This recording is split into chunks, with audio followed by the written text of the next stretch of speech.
Be prepared to be shocked in this video. I'm going to be sharing the parable of the vineyard, and this perhaps will be something that you've never heard anyone talk about before. And if you have, let me know in the comments. Let me know that you've actually heard this before.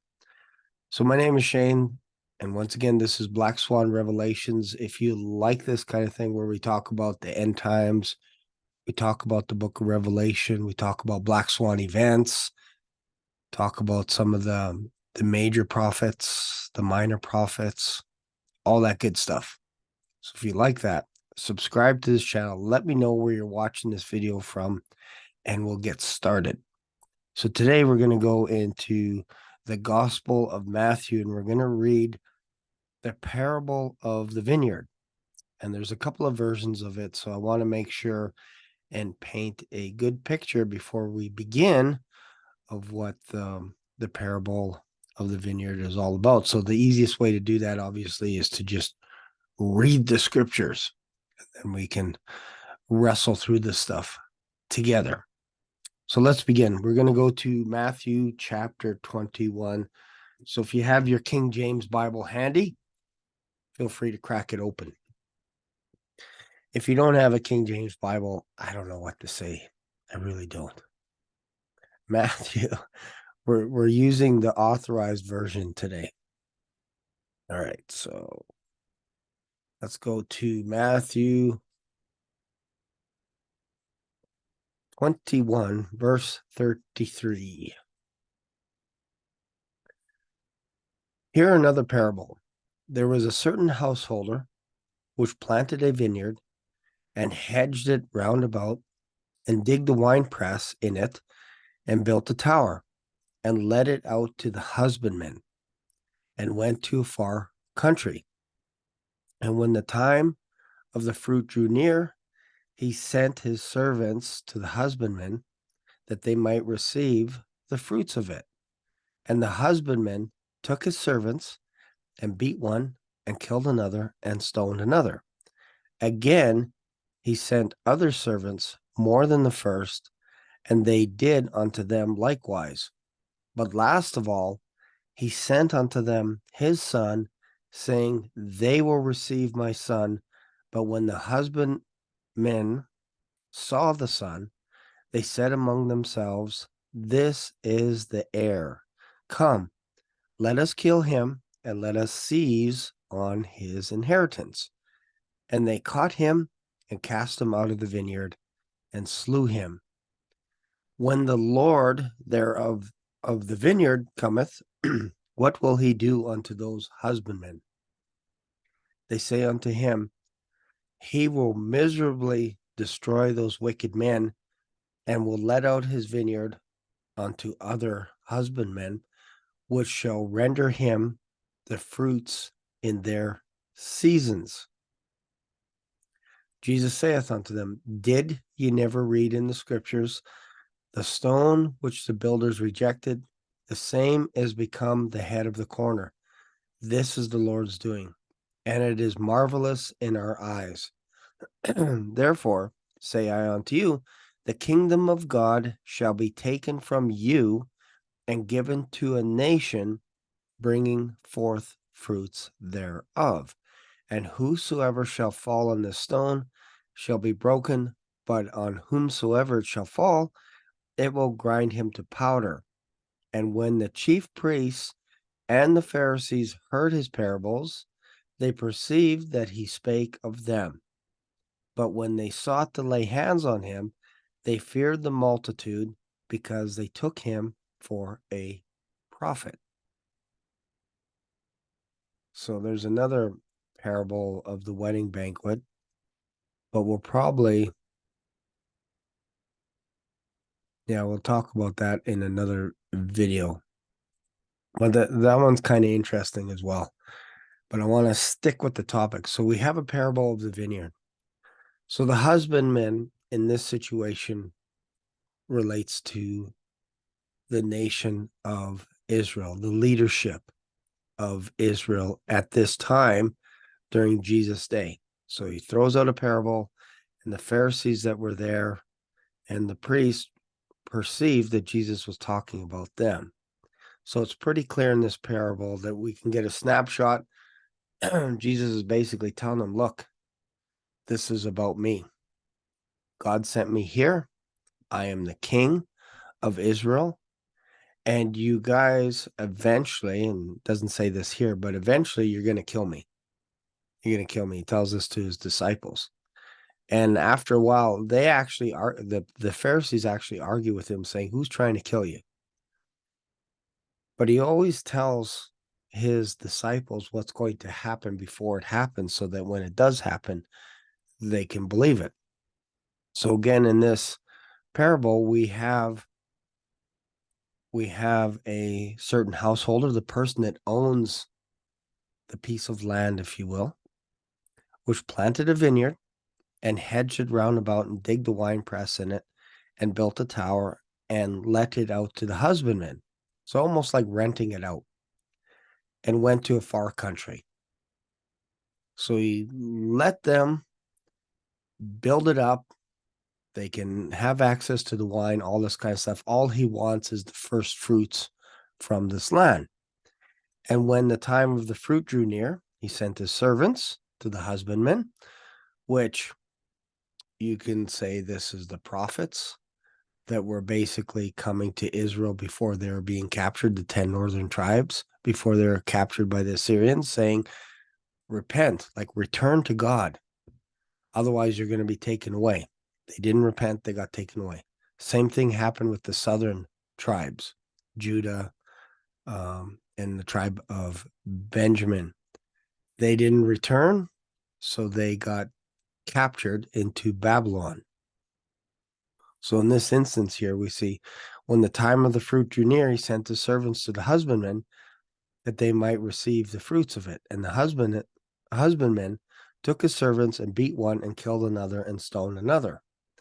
Jeremiah would tell basically the nation of Israel, or basically Judah, I should say, because they're the only ones left, to obey Nebuchadnezzar, and no harm will come to you. Go live in their land so that this land could get rest, because this land is basically desolate, if you will, because they've abused all the Sabbaths,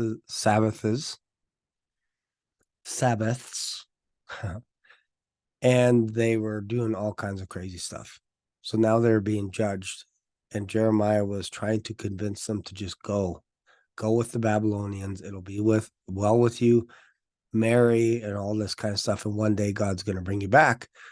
Instead, they threw him in a well, and they rejected his words. And anytime he would get one of his servants, Barak, to write it all out on a scroll, the king would just burn all the leaflets in the fire. Didn't respect what he was saying. And Jeremiah was saying, if you say peace, and if you say that no harm will come on this nation, it's going to be worse for you. And if you try and flee to Egypt, it'll even be worse for them and you there. If you think Egypt is going to protect you, when I made you swear that you would never go back to Egypt and live there. If you go back there, you can't celebrate the Passover. You can't celebrate all our feasts if you're living in Egypt under their protection. It doesn't make any sense. You can go anywhere else, but not Egypt. So they asked Egypt for protection. And Egypt back then was just a bunch of talkers, really. They would just have more meetings and discuss what we're supposed to do and all this. How should we help Israel and all this kind of stuff? How should we help Judah? And eventually, when Babylon came and took over Jerusalem, many of the Jews fled to Egypt, and then Nebuchadnezzar took over Egypt as well and punished everybody there and captured them. So in this instance, we see the husbandman took his servants and beat one and killed another and stoned another. So this is what happened to really, the nation of Israel and the nation of Judah, they would beat all of their servants, all their prophets. And some of them they killed, some of them they stoned. And again, he sent other servants more than the first, and they did unto them likewise. But last of all, he sent unto them his son, which is Jesus Christ. And this is where we are today in the book of Matthew. Jesus is alive, and he's giving them this parable to say, look, finally, God's going to send his son to take care of things here on earth and to see if they're really that bad. So these Pharisees want to kill him, just like the parable. And God's thinking, they will reverence my son. But when the husbandmen saw the son, they said among themselves, this is the heir. Come and let us kill him and let us seize on his inheritance. So that was the plan. Back then, the Pharisees were like, we don't need this guy. Like, he's claiming that he's the son of God. If we kill him, basically we can stay here in this land, basically rent free. And I think this is going on today in Israel. There are a lot of people in Israel right now, whether they think they're Jews, whether they are Jews, they're from different faiths, and they're living there basically rent free.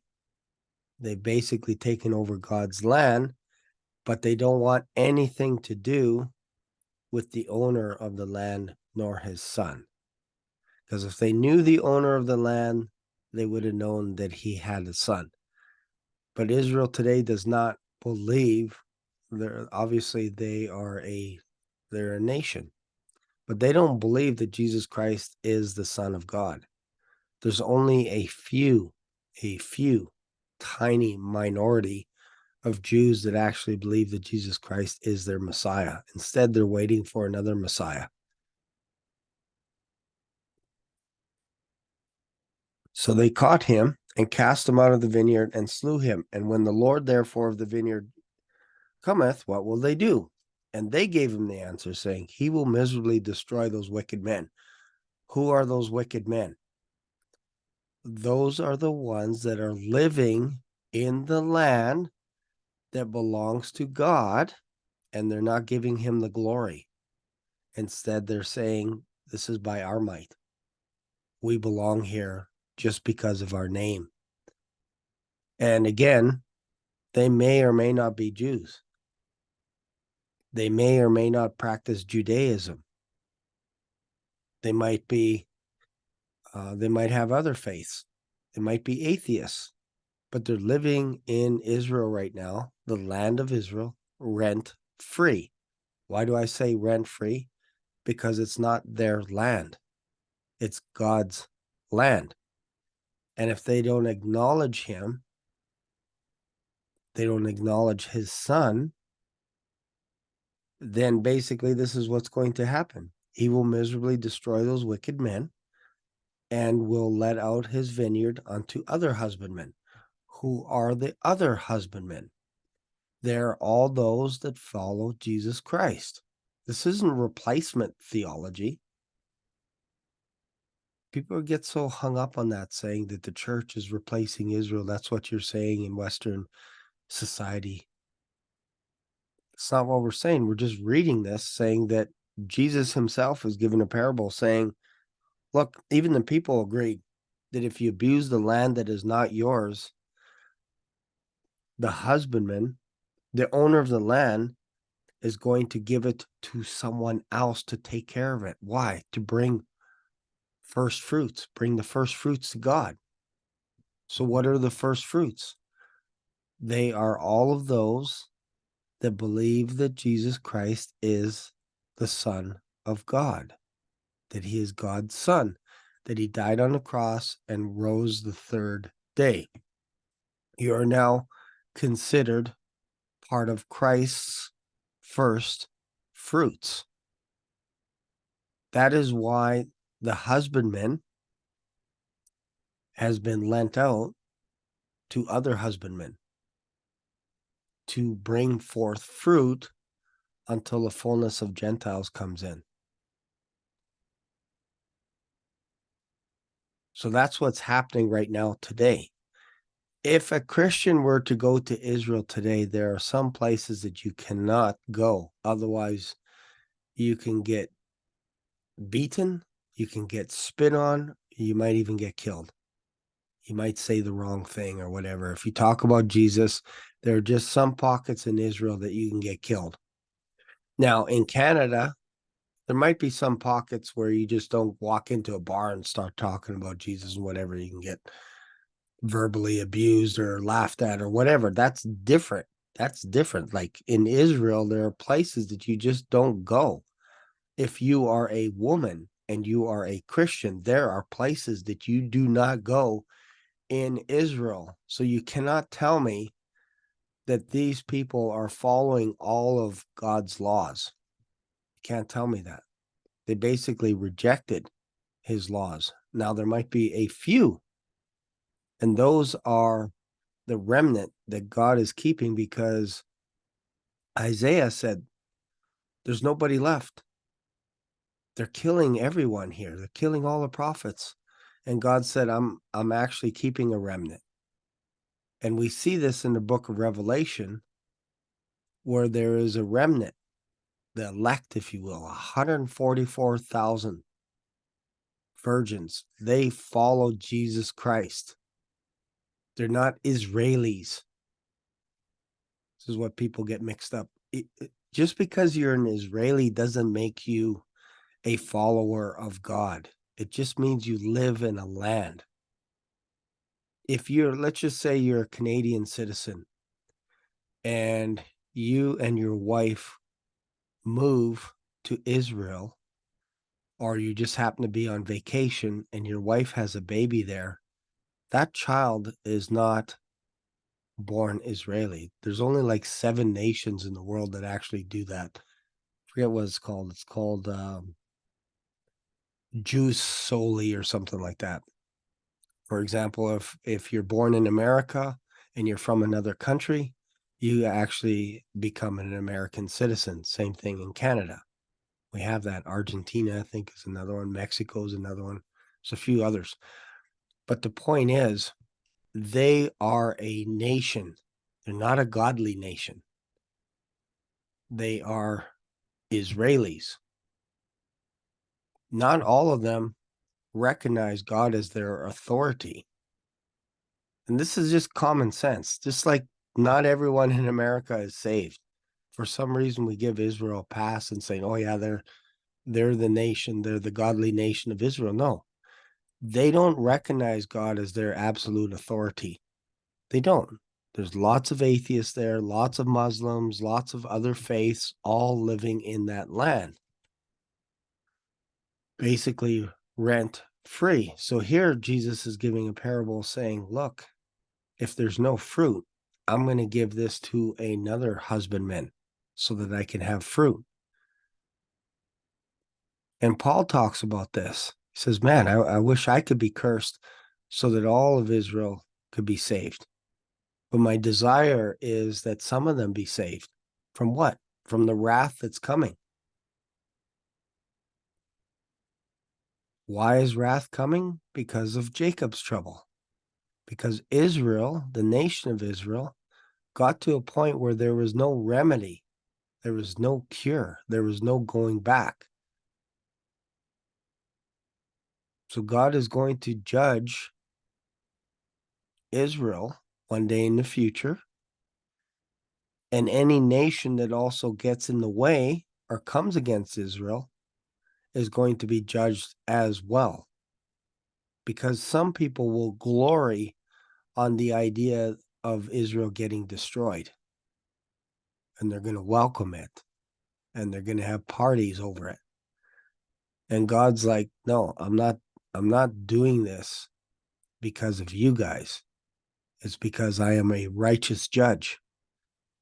And as a Christian, you don't want to be a part of that. You don't want to be around during Jacob's trouble. This is why we believe in a pre-tribulation rapture. Judgment is coming upon the earth. It doesn't matter if you call yourself a Jew. It doesn't matter if you call yourself an American. It doesn't matter if you call yourself an Israeli, a Palestinian, a Muslim. If you're here during Jacob's trouble, there is a good chance that you're not going to make it. A very good chance. Was there like 7 billion people on the planet? A third of people get wiped out right off the bat. A third of the world, like the water goes bad. There's pestilence. Animals get hungry.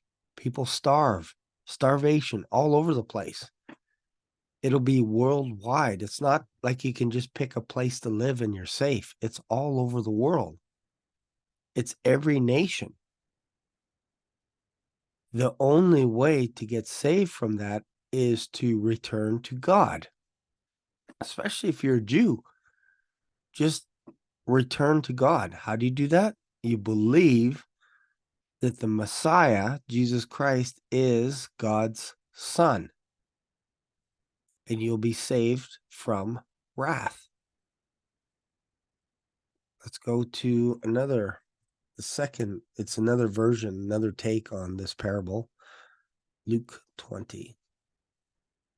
People just think that because you live on a certain piece of real estate that you get a pass on the judgment of God, and you don't. In fact, it starts with Jerusalem. It starts with the nation of Israel and spreads out.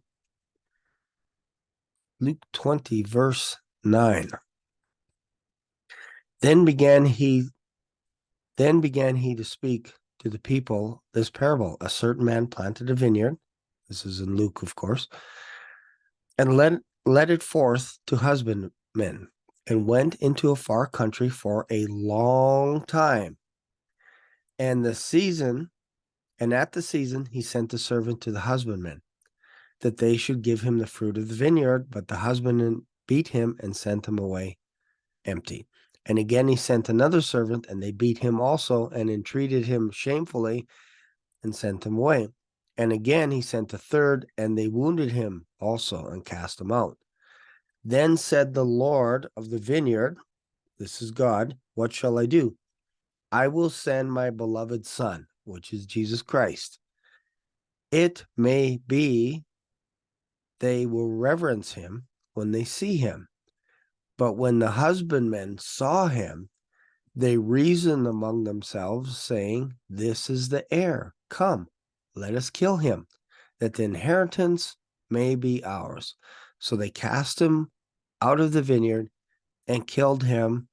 What therefore shall the Lord of the vineyard do unto them? He shall come and destroy these husbandmen, and shall give the vineyard to others. And when they heard it, they said, God forbid.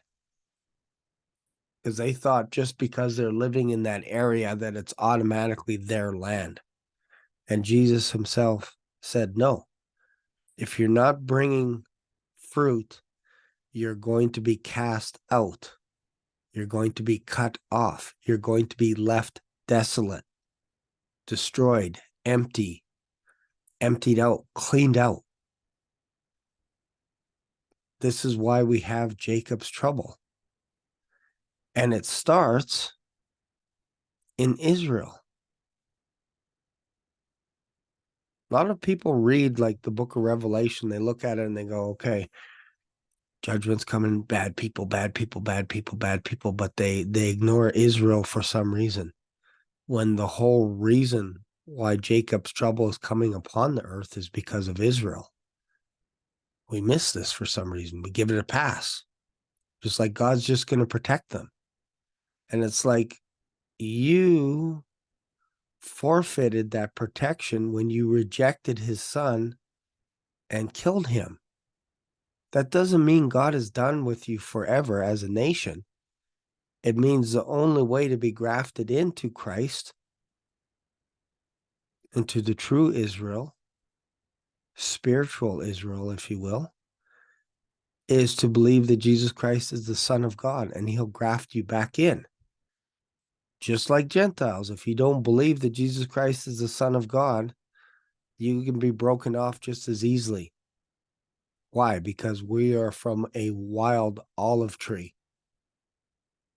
And some of those branches were broken off because of belief and grafted into Christ. And Paul says, don't be high-minded, because the only reason why he broke off some of the branches in Israel is because of unbelief. But he can actually graft them in way easier than us. Why? Because they are the natural roots. They belong to Abraham, Isaac, and Jacob. But if they don't believe, they'll be broken off. That's how it works. Unbelief, basically, God puts a category of unbelief over all the nation of Israel. Why? So that he could show them mercy now. As a complete category, he's like, they're all in unbelief. So now they have to believe that my son, Jesus Christ, is their Messiah. And then they will be saved from the wrath to come. Those that reject my son, I'm cleaning them out. Why? Because it's my vineyard. It's my land. It doesn't belong to Palestine. It doesn't belong to the Israelis. It doesn't belong to the Jordanians. It doesn't belong to the Russians. It belongs to God. It is his land. And if you reject his son, don't think there isn't going to be a day where his son isn't going to come back and clean house, starting with Israel. This is where you get the day of Christ. After the tribulation, after the 7-year tribulation, Christ comes down and touches down on the Mount of Olives with his host, with his angels, with us, with our new heavenly body, our new invincible body. And basically he says, go get him. And we spread out and go attack whoever does not believe that Jesus Christ is the Lord. And now you get that. Remember the song, Blow a Trumpet in Zion, Zion. Remember that song? It's a cool song. They shall run up walls, all this kind of stuff. That's us. We won't be able to get killed. Those that try and kill us will be killed. Are you saying we are God's army? Yes. As a Christian, yes. You're drafted into that army automatically. And we're coming back one day to clean house. And we won't be killed. But we will be able to show mercy. So if you come upon a home and someone's like, I believe that Jesus Christ is the Son of God, don't hurt me. Mercy granted. You live. If while you're talking to that person, someone sticks you with a sword from behind, well, you kind of know that they're your enemy. Turn around, they're dead. They're done. Killed.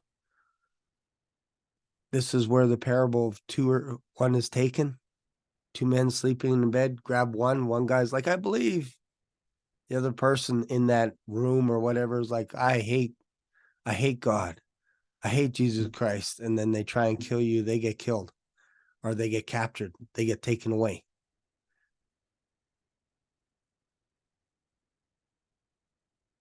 That's God's day of revenge upon all those that don't believe. Why do you think every nation is mourning at his appearing? They see the one that they've pierced. Why? Because he's coming back to clean house. This is a fearful day. The heavens are going to shake. The earth is going to shake. There's going to be a great earthquake. Like you've never seen before. Jesus is not coming as a peaceful lamb to ask you to confess all your sins and all this kind of stuff. It's like, no, like basically whoever is left hates God. There's just survivors left, and mercy will be shown still. But those that don't believe, they won't be able to enter into the Millennium Kingdom.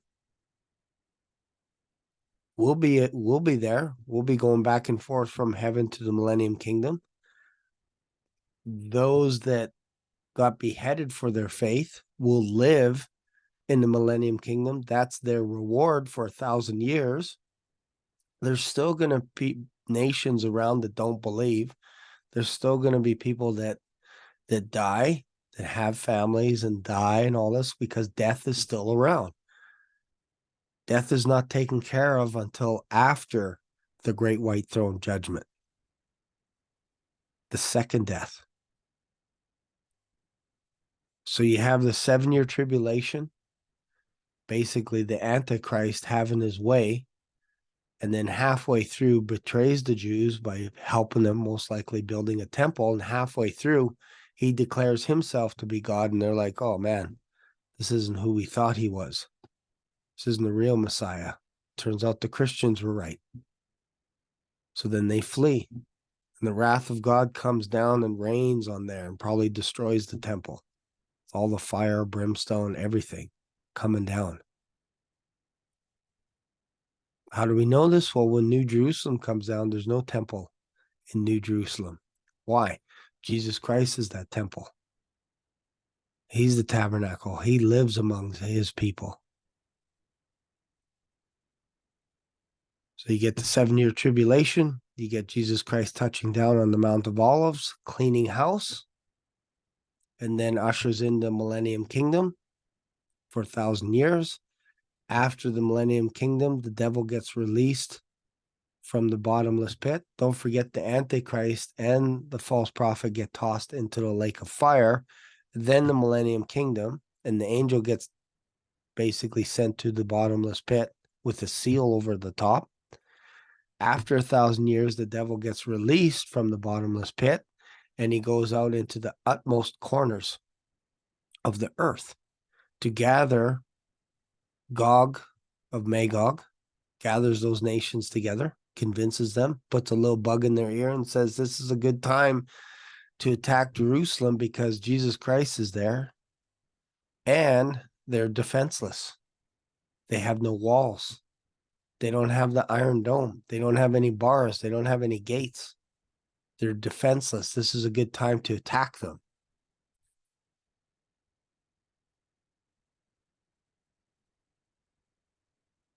When he comes to attack, a fire comes down from heaven in the form of hail and fire mixed together. Huge hailstones, flattening people, burning people up, consumes them all. And then after that, there's 7 years of fire. Probably because of all their weapons that they had. Maybe they had nuclear weapons. Who knows what it was? But they turned on each other and they're devoured by fire. And it's all because Jesus Christ basically called fire down upon these nations that came against him. Now, not all nations are going to come against Jesus Christ, but Gog of Magog gathers, and they gather a few nations, because there are some nations that are actually outside of Jerusalem that see Magog coming and going, what are you doing? You coming to spoil Jerusalem? What are you doing? Almost like, are you guys nuts? So not every nation is going to be on board with Magog, and not every nation is going to believe that Jesus Christ is Messiah. They just happen to survive the 7-year tribulation. They're probably on the outskirts part of the world. Who knows? But in the future, after the 7-year burning, there's 7 months of cleanup. and professionals are hired to clean up the mess, to bury all these bodies that are probably contaminated from nuclear fallout. Probably have to wear special suits and stuff. Who knows? But they're hired to clean up. And whenever people are coming to Jerusalem to pay tribute to Jesus Christ so that they can get rain and not starve, they will pass by and they'll see a dead body and they'll put a sign there saying there's a dead body. Somebody, like, probably within that 100 meters, 500 meters, or within a kilometer. Here's a sign so the barriers can come and clean up the mess, because they don't want to touch it because it's probably contaminated. For 7 months, this happens. And any nation that doesn't pay tribute to Jerusalem, if you will, doesn't get rain. And they probably don't get access to the tree of life unless they pay tribute. Don't forget, after all this is the great white throne judgment. So you have 1,000 years of peace, you have the Ezekiel war, then you have the great white throne judgment where the dead are risen from the sea, and death in Hades coughs up its dead. And then death in Hades is tossed into the lake of fire. The devil's tossed into the lake of fire after the Ezekiel war. So now you have death in Hades, you have the devil, you have the Antichrist, you have the false prophet, and you most likely have a third of the angels in the lake of fire, because that's who it was designed for. Now you have the great white throne judgment. The books are open, which are the books that lead to death. And we all have those books. All of us have books. It's just those of us that believe that Jesus Christ is the Son of God, those books are closed. They're erased. They're deleted. They're tossed away. They're nailed to the cross. We're not going to be judged by Jesus Christ. We'll be rewarded by him, but we're not going to be judged. So the books are open, and everyone that's name is not written in the Lamb's Book of Life gets tossed into the lake of fire. Most likely the people that were in Ezekiel war, and also the war of Armageddon, and then also anybody that rejected God or his son over the past 2,000 plus years are getting tossed into the lake of fire. And we get immortality as a Christian. That's the bonus. You can go to heaven, come back to earth whenever. So hopefully that helps a little bit. I know we covered a lot of territory here with the parable of the vineyard, but you don't get a pass just because you live in a certain land. You don't get a pass just because you're a good person. The only way to get saved is to believe that Jesus Christ is the Son of God. That's it. It's a narrow gate. It's a narrow gate. It's only one way. It's only one door.